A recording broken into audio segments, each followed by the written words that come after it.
Class 10 के सभी विद्यार्थी तैयार हो जाए। देखिए, साइंस का 48 क्वेश्चन जो नियमित और निश्चित रूप से आपके एग्ज़ाम में आते रहते हैं, तो इन्हें बारीकी से याद करें और समझने का कोशिश करें।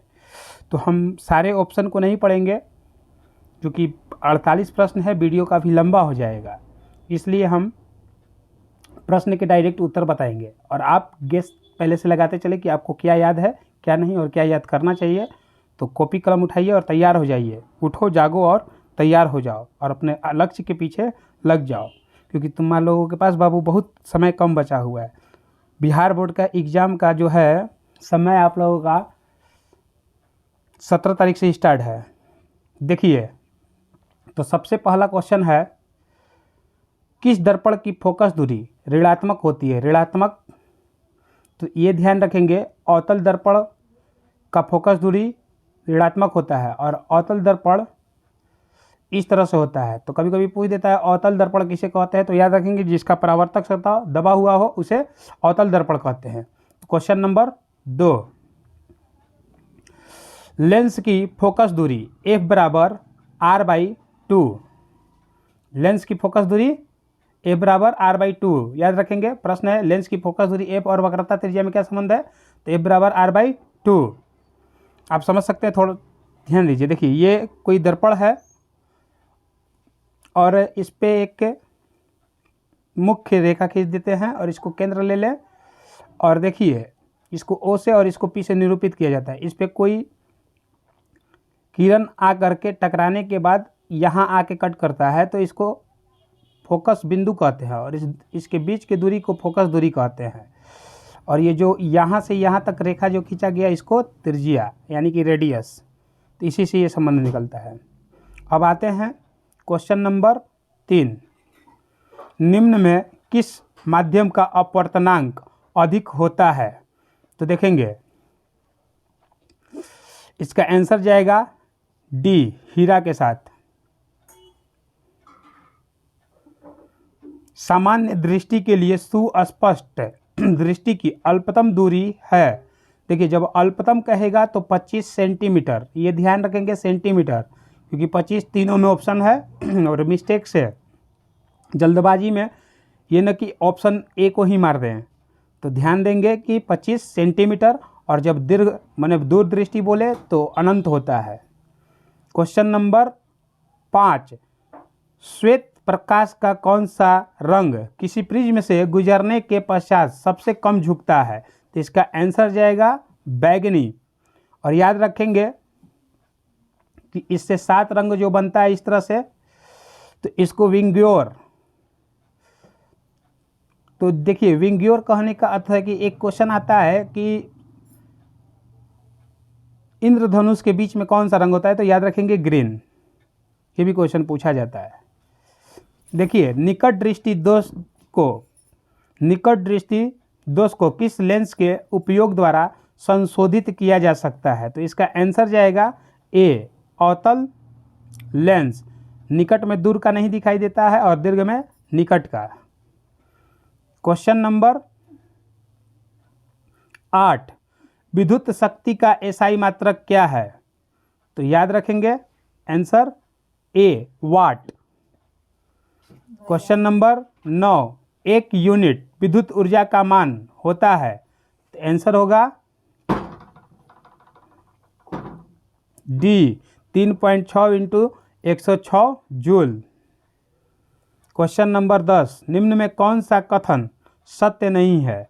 देखिए, ये बोला सत्य नहीं है, कभी कभी देता है कि सत्य है, तो बहुत ऐसे क्वेश्चन को बहुत बारीकी से पढ़ के ही टिकअप किया करें, क्योंकि अगर आप मिस्टेक से कोई गलत करते हैं तो आपका 1 नंबर कट जाता है। तो आंसर जाएगा डी, हरे विद्युत रोधन वाला तार प्राय विद्युन्मय तार होता है। ये गलत है, बाकी सब के सब सही है। फ्लेमिंग के वाम हस्त नियम में बायां हाथ का मध्यमा संकेत करता है, तो इसका आंसर जाएगा चुंबकीय क्षेत्र की दिशा। क्वेश्चन नंबर 12, विद्युत के भीतर चुंबकीय क्षेत्र रेखाओं की दिशा क्या होती है? तो इसका आंसर जाएगा दक्षिणी ध्रुव से उत्तरी ध्रुव की ओर। क्वेश्चन नंबर 13, नाभिकीय ऊर्जा स्रोत निम्न में कौन सा है? तो नाभिकीय ऊर्जा जब भी कहे तो यूरेनियम, ध्यान रखेंगे। और ये जो सोडियम है इसका संकेत Na होता है और इसका क्रमांक 11 होता है और इसको किरोसिन में डुबो कर रखा जाता है। कार्बन का C होता है और इसका क्रमांक 6 होता है। ये सब भी पूछता है तो ध्यान रखेंगे। देखिए क्वेश्चन नंबर 14, काली चूना का रासायनिक अणु सूत्र क्या है? इसका आंसर जाएगा CaO। जल के विद्युत अपघटन में कैथोड पर कौन सा गैस मुक्त होता है? तो ऑक्सीजन। बेकिंग सोडा का रासायनिक सूत्र है तो NaHCO3, ध्यान रखेंगे NaHCO3। क्वेश्चन नंबर 17, कौन सा पदार्थ नीले लिटमस पत्र को लाल कर देता है? तो आंसर जाएगा अम्ल। और जब लाल से नीला कहेगा तो उसका होगा क्षार। देखिए मिल्क ऑफ मैग्नीशिया का pH मान होता है तो इसका आंसर डी 10.5। शुद्ध जल का pH मान पूछता है तो 7, नींबू का पूछता है तो 2.4। और एक चीज़ और याद रखेंगे कि जब बोले अम्लीय तो वह 7 से ऊपर होता है और जब बोले क्षारीय तो वह 7 से नीचे होता है, उदासीन हो जाता है 7। निम्न में कौन सा अधातु चमकीला होता है? देखिए बात अधातु का है तो होगा आयोडीन। निम्न में कौन सा धातु अत्यधिक अभिक्रियाशील है? तो Na सोडियम, इसका क्रमांक 11 है, ध्यान रखेंगे। ऑक्सीजन परमाणु के बाह्यतम कक्षा में इलेक्ट्रॉन की संख्या कितनी होती है? तो देखिए इसका आंसर जाएगा 6। अब देखिए ऑक्सीजन का क्रमांक होता है 8। आप ये सूत्र पढ़े होंगे 2n² तो 8 है। तो जब इसमें 1 रखते हैं तो ये 2 हो जाएगा और बचता है 6, तो इसका हो जाएगा 2,6। तो बाह्यतम हो गया 6 9th क्लास में इसको। और आप फिर से रिवीजन कर लेंगे क्योंकि ऐसा क्वेश्चन बहुत ज़्यादा अब आ रहा है। ब्यूटेनॉन एक कार्बनिक यौगिक है जिसका प्रकार्यात्मक समूह है तो इसका आंसर जाएगा कीटोन।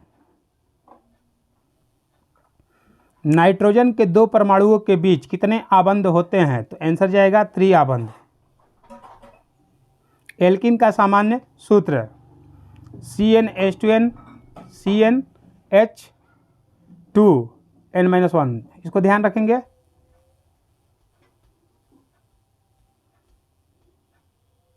अब देखिए आधुनिक आवर्त सारणी में आवर्तों की संख्या है 8।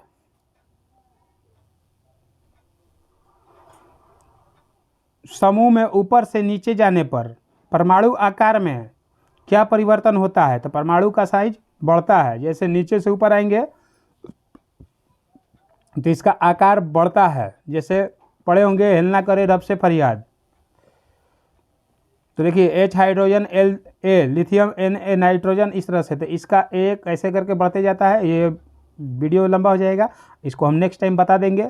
आइए क्वेश्चन नंबर 27, कौन सा एंजाइम इम्लिशीकृत वसा का पाचन करता है? तो आंसर जाएगा लाइपेज। सामान्य प्रकुंचन रक्तदाब होता है तो इसको याद रखेंगे 120। कभी कभी इसका 80/120 देता है, कभी ऐसे देता है 120/80। पत्तियों में प्रकाश संश्लेषण द्वारा बना भोजन पादप के अन्य भागों में किसके द्वारा भेजा जाता है? आंसर होगा फ्लोएम द्वारा। देखिए जब जल का बात करें तो जाइलम और भोजन का बात करें तो फ्लोएम, याद रखेंगे। उस पौधा का नाम बताएं जो कमल द्वारा कायिक प्रवर्धन को प्रदर्शित करता है? तो गुलाब। देखे होंगे गुलाब के कोई फूल लेकर के और ये कट करके लगा देता है तो वो खिल जाता है। कालाजार बीमारी किस रोगजनक के कारण होता है? तो लेशमानिया। निम्न में कौन सा द्विलिंगी पुष्प है? आंसर जाएगा पपीता। मानव में घ्राणग्राही स्थित होता है? तो नाकों में। हमारे शरीर की सभी ऐच्छिक क्रियाएं नियंत्रित होती है? तो प्रमस्तिष्क में। जंतुओं में वृद्धि हार्मोन स्रावित होता है? पीयूष ग्रंथि में, इसे मास्टर ग्रंथि भी कहते हैं। आनुवंशिकता का सिद्धांत किसने दिया? तो मेंडल। मटर के ऊपर किए थे, ये भी पूछता है। स्त्रियों में गुणसूत्र होते हैं? तो ध्यान रखेंगे, स्त्रियों में केवल एक्स होता है और पुरुषों में बोले तो XY होता है। जैसे X और X, ये पुरुष का हो गया और ये स्त्री का। जब X से X का मेल होता है तो लड़की का जन्म होता है और XY का मेल होता है तो लड़के का। तो ये पूछता है कि किसी भी महिला का लड़का या लड़की होगा, ये किस पे निर्भर करता है? तो इसका आंसर जाता है पिता के शुक्राणुओं पर। तो आइए देखते हैं क्वेश्चन नंबर 38। निम्न में कौन जैव निम्नकरणीय कचरा है? तो टिश्यू पेपर। आहार तथा पाइन किस राज्य की जल संग्रहण व्यवस्था है? तो बिहार। प्राकृतिक संसाधनों का प्रबंधन के लिए सबसे उपयुक्त विकल्प कौन से हैं? तो इनमें से सभी। किस दर्पण से वस्तु का बड़ा प्रतिबिंब बनता है? तो याद रखेंगे अवतल। तो ये पूछता है आँख, नाक, कान, गला के डॉक्टर किस दर्पण का प्रयोग करता है? तो अवतल। क्यों? क्योंकि उसे बड़ा दिख सके। Question number 42। प्रकाश के परावर्तन के कितने नियम है? तो याद रखेंगे 2। ये क्वेश्चन हर टाइम आते रहता है। VBI। देखिए क्वेश्चन नंबर 43। समतल दर्पण द्वारा बना प्रतिबिंब होता है? तो याद रखेंगे काल्पनिक। AlOH, G+3NHCl एक्यू उपरोक्त अभिक्रियाएं हैं? तो इसका आंसर द्विविस्थापन। निम्नलिखित में कौन सा उत्पाद लेड नाइट्रेट को गर्म करने पर प्राप्त होता है? तो Na2 और O2 को। आशा करते हैं कि आप बहुत ही अच्छा समझे होंगे। तो आप नेक्स्ट वीडियो के लिए तैयार हो जाएंगे। हम मैथ लेके आ रहे हैं, तो लाइक, सब्सक्राइब, शेयर जरूर करें। इससे अच्छे चीज़ को हम लेके आएँ और आपको हम बहुत क्वेश्चन में ज़्यादा से ज़्यादा ऐसा प्रश्न है जो क्वेश्चन आपका लड़े ही लड़े। तो तैयार हैं?